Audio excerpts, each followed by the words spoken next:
Fine. Let's solve rocket propulsion questions starting from question number 39 for GATE 2026. So they gave the ideal rocket. It has the characteristic velocity as 1200 meter per second. Mass flow rate is 75 kg per second. The thrust coefficient is 1.5. Thrust area of the nozzle is 0.025 square meter. The value of G naught is 9.8 meter per second square. That's the acceleration due to gravity on the Earth's surface. So they asked us to find the chamber pressure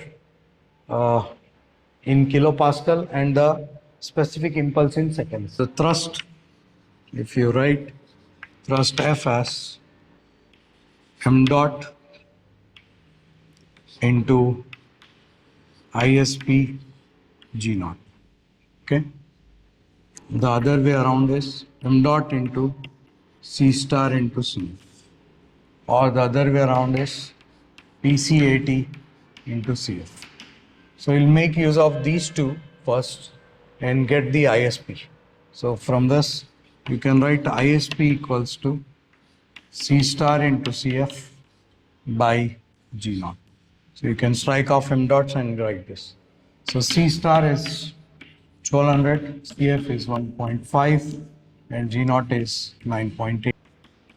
183.67 seconds. Let's make use of these two equations. So the chamber pressure. So PC can be expressed as m dot ISP G naught by 80 CF. We know m dot is 75. ISP we have just now figured out. G naught is given as 9.8 divided by the throat area is 0.025 and CF is 1.5. Evaluating this gives us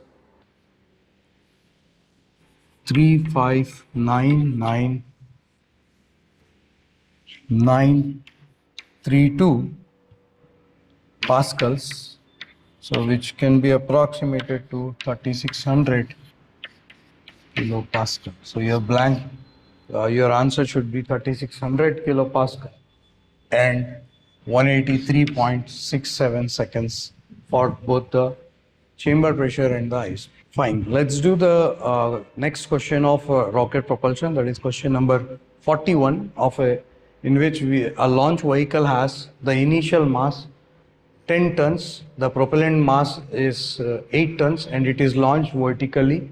The burn time is given as 50 seconds. The specific impulse is 250 seconds. The acceleration due to gravity at sea level is denoted by G naught and they want you to find at liftoff what is the initial acceleration. So the governing vehicle acceleration equation in a vertical launch is given by dv by dt.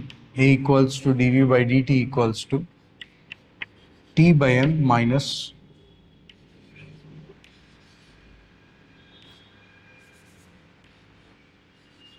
mg by m.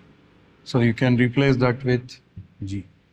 Okay. So initial acceleration means this would be g naught itself. This would be m naught. This would be m naught. This would be m.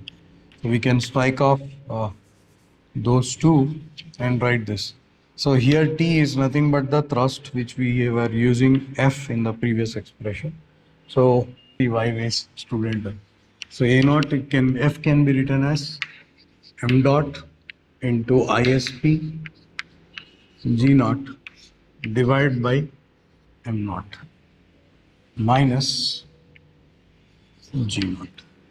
So this can be written as m dot is mass flow rate. So mass flow rate is mass flow rate of the propellant divided by the burn time. So you can place here mp by tb times ISP times G naught divided by m naught minus G naught. So this is in tons, this is in tons. So we can write this as 8 tons divided by 50 seconds times highest speed is 250 G naught by M naught is 10 tons minus G naught. So we get here, if you strike off these and you get 2, so this becomes 4 G naught minus G naught. So your initial acceleration E naught would be simply 3 G naught. Job done. So let's move on to the space dynamics question solutions of GATE 2026. So we have question number 36, that is, there is an Earth satellite which is orbiting around the Earth, has the position vector r bar and the velocity vector v bar. P cap and q cap are the unit vectors in the perifocal frame. Okay, and they gave the gravitational parameter as, that is basically the what we know as GME. Okay, so 398,600, and the trajectory is whether it is a circle or a hyperbola, parabola, or straight line. So there are multiple ways to do this kind of numerical. Could be done in 3 different methods. So we'll do it first by a lengthy method, method 1, but very beautiful method. One of the best methods that by which you can do this numerical is this.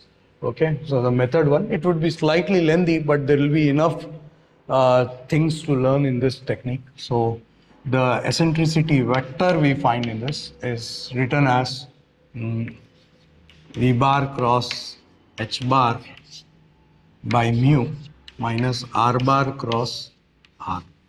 Okay, so the first thing to get the eccentricity vector is you need to know the H bar vector. So we find this H bar, which is R bar cross V bar. So very likely possible mistake is you will write V bar cross R bar. That you should not do, otherwise you will not get the correct eccentricity vector. Okay, so you have here R bar cross V bar can be written as a determinant. So the perifocal unit vectors are P cap, Q cap,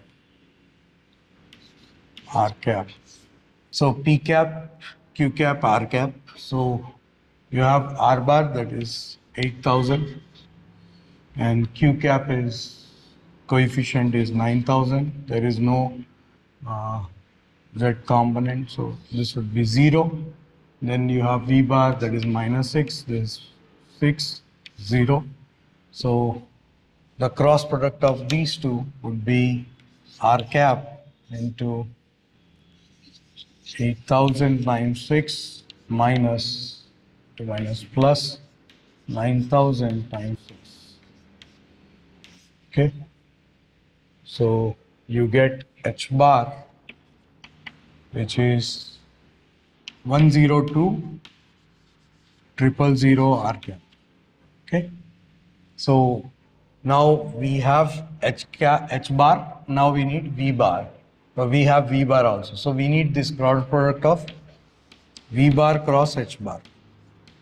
So this V bar cross H bar would be P cap, Q cap, R cap.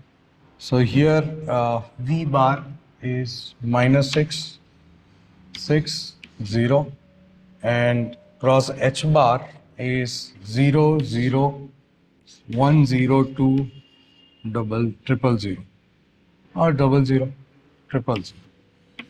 Okay, so from this we can get this vector as, shall we do it on the other side?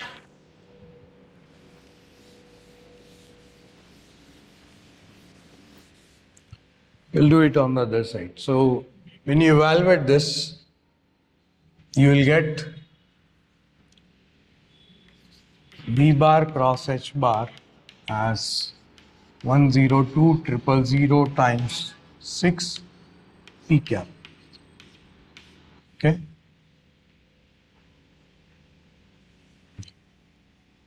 minus into minus becomes plus 6 into 102,000 Q cap plus 0 R cap. So we have V bar cross H cap H bar as this. V cap cross H cap. V bar cross H bar.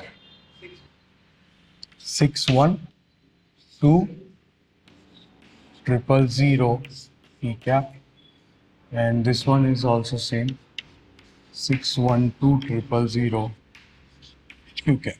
Okay, so we have V bar across H bar. Now you find therefore you can find the eccentricity vector as, so V bar cross H 61200 P cap plus 61200 Q cap whole divided by mu is 39860000 minus R bar is, how much is R bar?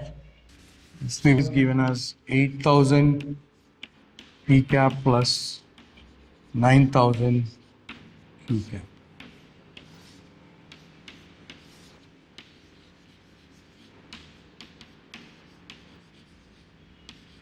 Kindly evaluate this vector. So we get 0.664 P cap, we get 0.747 Q cap. Okay, so if we sum up this, it will become 0.871 P cap plus 0.788 Q cap. Okay, so finding the magnitude of this gives you the eccentricity. So that would be under root of 0.871 square plus 0.788 square. So you will get the value of E as 1.174, which is greater than 1. So therefore trajectory is a hyperbolic trajectory.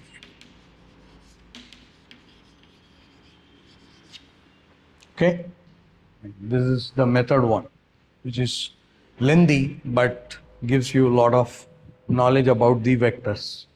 Okay, so let's continue with the method 2. This is much simpler than the method that we used before, but remember the method 1 is extremely important when you want to do much better calculations or more calculations. Okay, it's more rigorous. So you have R bar as this, the position vector and the velocity vector are given in the perifocal unit vectors P cap and Q cap, and the gravitational parameter is GME as equal to mu, that is 398600. So what we do in this is we find the position vector as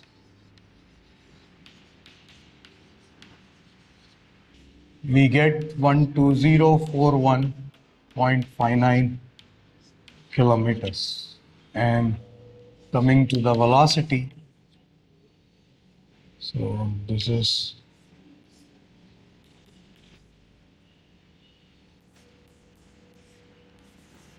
coming to the velocity, we have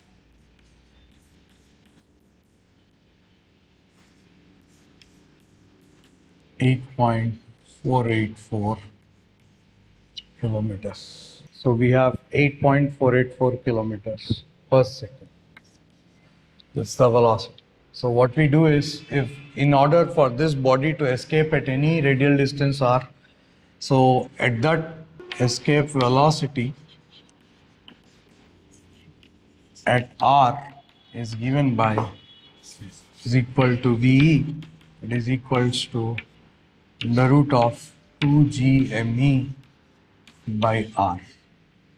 Okay, so you can put here 2 into 398600 divided by r is 12041.59, which gives us 8.137 kilometer per second. So we have now the escape velocity, and the velocity at r is, so we have here v greater than v. If this v becomes equal to VE, the trajectory would have been parabolic. Since this V is greater than VE, the trajectory is hyperbolic. Okay, so the answer should be hyperbola. Let's do the same numerical by the method 3.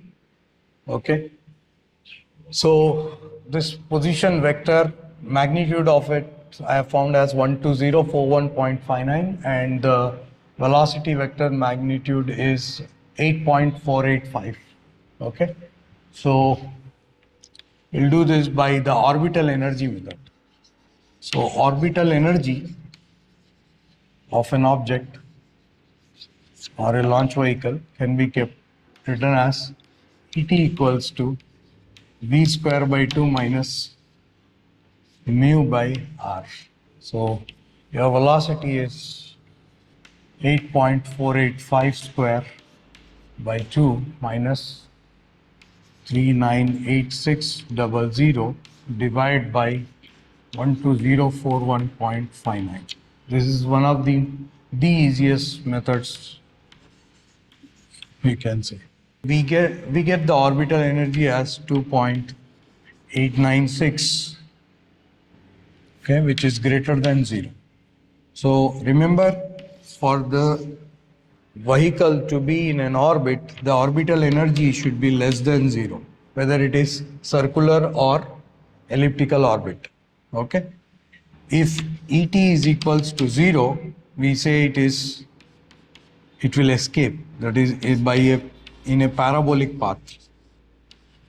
So it will have a trajectory parabolic. If Et is greater than 0, the path would be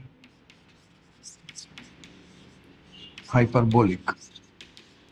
And if Et is less than 0, that is orbital energy should be negative for the vehicle to be in an orbit, that will be circular or elliptical. So the answer clearly shows that the path is fine. Let's do the space dynamics, another question that came on Earth's satellite is an elliptical orbit, and they gave the altitudes at perigee and apogee as 300 kilometer and 3000 kilometers, and the radius of the Earth is given. So what we have to find in this numerical is the eccentricity. So the eccentricity is given by RA minus RP by RA plus RP. So what is this RA and RP? So from this we can find RA, radius of the Earth, plus HA,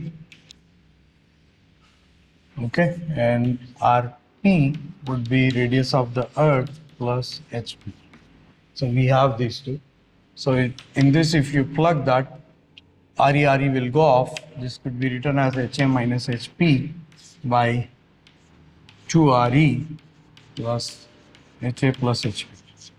Okay, so you can write 3000 minus 300